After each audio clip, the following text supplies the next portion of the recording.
Hi, welcome to Legislative Report. My name is Ted Nesbit, and I am the state representative for the 8th District of Pennsylvania. And I am now at the 100th Farm Show here in Harrisburg. And joining me is Allison Long and her mother, Michelle Long, and an alpaca. So, welcome. Hi. Hi. So, tell me, what exactly is an alpaca, and what do you use an alpaca for? You use an alpaca for its fleece. Okay, and by its fleece, you mean kind of like its fur? Yeah. Okay, and what do you do with that? You make the products like hats, teddy bears, clothing, everything. Okay, and you raise these yourself? Yeah. Okay, and tell me a little bit about what that takes in order to raise an alpaca. You have to hay, scoop their poop every day, and water them every day. Okay, and what do these folks eat? They eat grain and hay. Okay, and so you're in charge of feeding them? Yeah. Okay. Mom, do you agree that she helps out with raising the alpacas? A lot of the time, yes, she does. Okay, and what are some of the things that make you enjoy raising alpacas? They're very kind, sweet animals. I love them. They make you feel good. The quality of their fleece, they're soft. They're just real lovable animals. Okay, and they're friendly? Yes. And what is this one's name? Heindel. Heindel? Yeah. Okay, and how did you come up with the name Heindel? Not really sure. Okay. I didn't name it. It's actually a friend of ours animal. It came up because it's a Asgard Acres, and it's a name of a god. Okay. Now, Allison, I know that you show these animals. Could you explain what that means to show them and some of the things that you have to do when you show them? An obstacle, you have to train them to go over the obstacles and everything. And showmanship, you have to learn the body parts and the terms about them. Now, he seems to be getting a little skittish. Is that because you've brought the food around? Yeah. Okay, and once again, what do they eat? Grain. Grain, like corn or? Okay. All right, well, thank you for joining us today. He's getting a little rambunctious. So thank you very much, Michelle and Allison.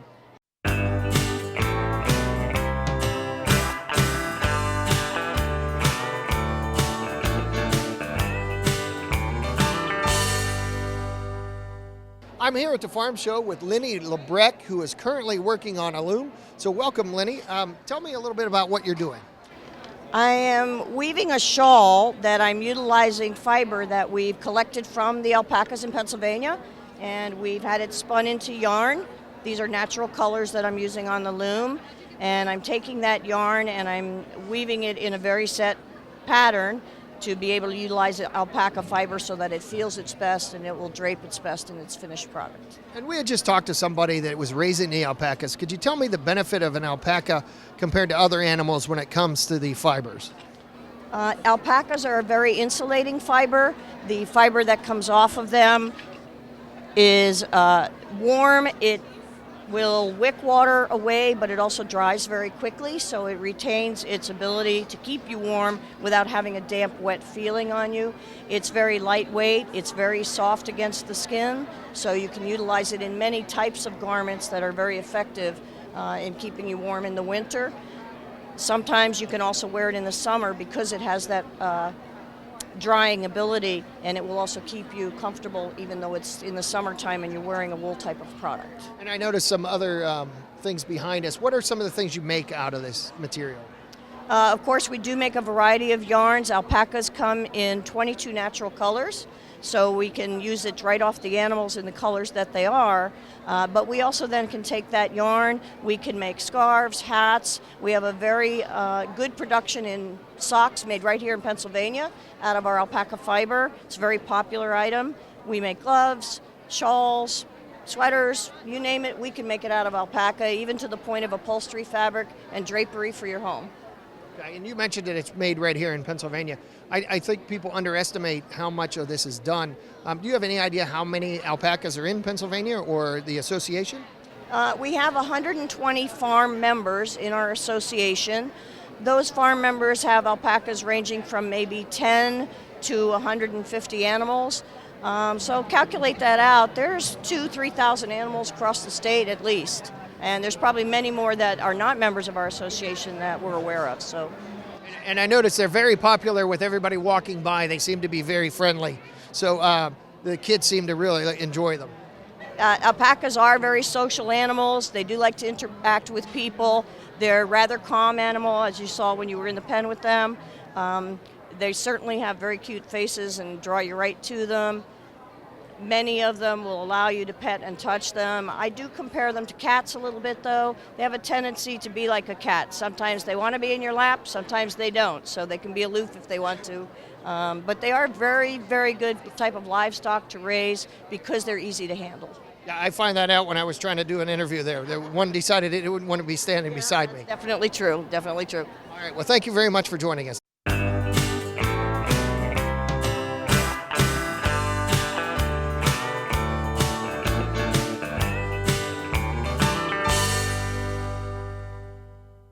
And joining me are, what's your name? Aiden Blatt. Addison Blatt. Olivia Blatt. Okay, and you guys raise rabbits, right? Yeah. Okay, could you tell me a little bit what it takes to raise a rabbit? Some rabbits need special feed. They need watered. And like how old is a rabbit? Where's your rabbit? That one's yours? Okay, and do you guys each have your own rabbit, or do you have all? Yeah. All right, and where's yours? Okay, and where's yours? Yours is at home. Okay. All right, now do you show these rabbits, or do you just bring them to the farm show? We show them and do showmanship with them. Show them? Yeah. All right, could you explain to me what it is to do showmanship? You have to stand in front of a table with a judge behind it. And what?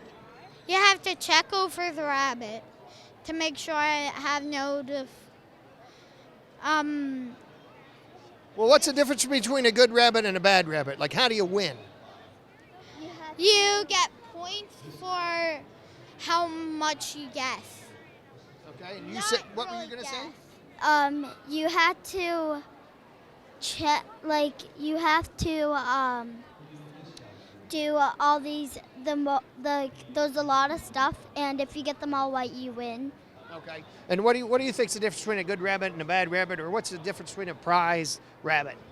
A prize rabbit has like a better body type. Whenever you pose it, it will either have a good body type or it will have a bad body type.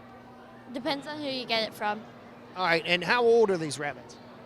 That rabbit is 2 years old, and that rabbit is. How old is she, Addison? I think a couple. She's like 2, I think.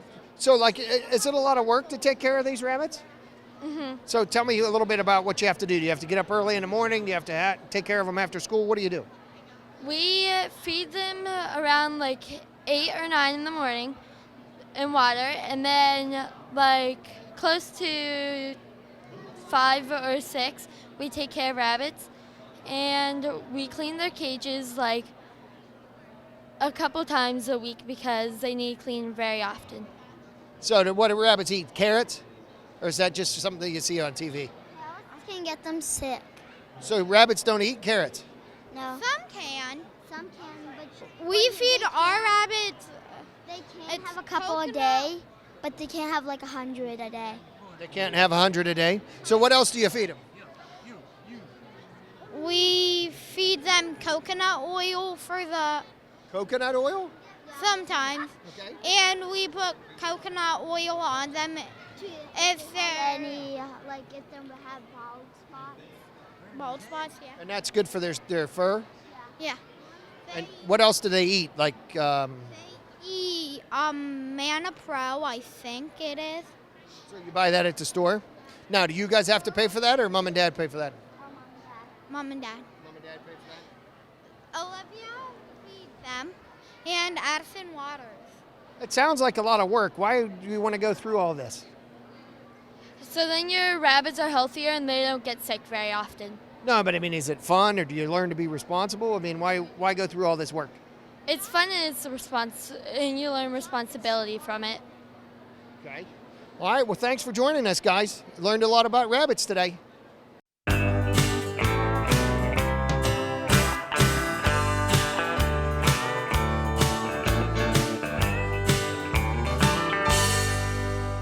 We're at the farm show with the Secretary of Agriculture, Russell Redding. Thanks for joining us. Great to see you again. Thank you. So it's the 100th farm show. Tell us a little bit about what's going on here. 100th Farm Show, a great moment for Pennsylvania. And as I say to everybody that, to think about just the changes in agriculture over 100 years, but also that our forefathers sort of said, we really ought to have a show to celebrate agriculture. 100 years on, we're still doing that. So we've done a couple of special things this year. One is right where we are is called a farm to shelf display. The idea being there's a lot of sort of mythology around sort of how does this production and agriculture and our food system work to go from farm to a shelf. We're taking 4 products and walking you through that process right now. You're going to see a lot of new competitive events in the family living area, in the show arenas. We've added alpacas this year. A lot of emphasis on food and the environment. It's interesting you say alpacas. We did a recorded segment earlier with a young lady from our district that actually raises alpacas, and I was surprised at how many there are. I think people underestimate how important agriculture is for Pennsylvania. Well, we have a very traditional view of it, right? So we don't always put alpacas in agriculture. We don't always put some of the hydroponic and food system stuff in agriculture. Reality is we can accommodate all of that, and that's the real beauty of this show. Well, and it was interesting. I saw drones, and they had some satellite things not too far from where we're standing. Technology has really improved agriculture. Could you talk a little bit about that?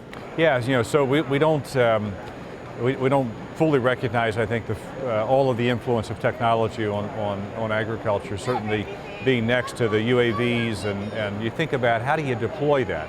Well, I mean that is both for surveillance on conservation of water quality work, of pests and disease problems on fields. We have embedded technology into most of our equipment, the tractors and combines, real-time data. It has changed all aspects of agriculture, and really I would say is a theme of this show. What has changed in agriculture? Technology has driven that.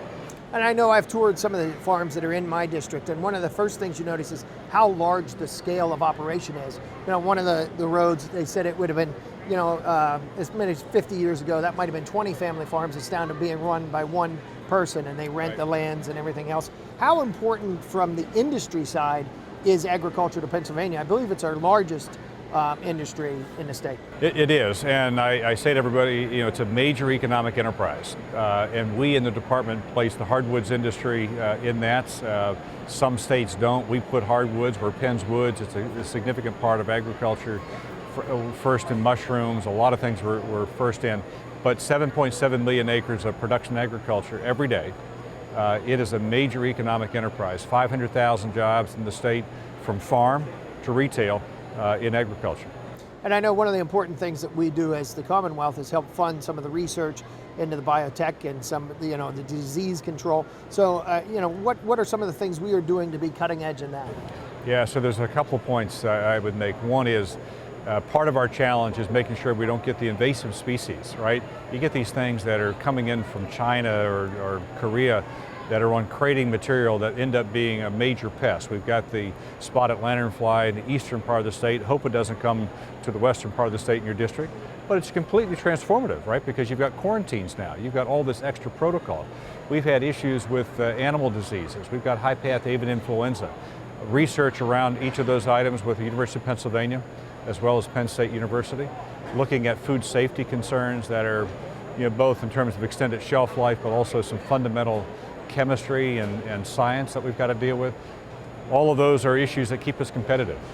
Now, I know, just talking about the farm show itself, aside from the milkshakes, which seem to be the most popular thing, right, there's also displays. A lot of the kids bring and show animals. What do you think that teaches the kids about taking care of those animals, and what can we get from that as a state as well? Well, I think there's nothing that says farm show or a county fair more than a competitive show ring with kids in it, 4-H FFA members showing animals. Many of those kids start out 8, 9 years old, and of course we see them here in the farm show. Well, thank you very much for joining us. I Great to see you again. time. Thanks for all your support. Thank you.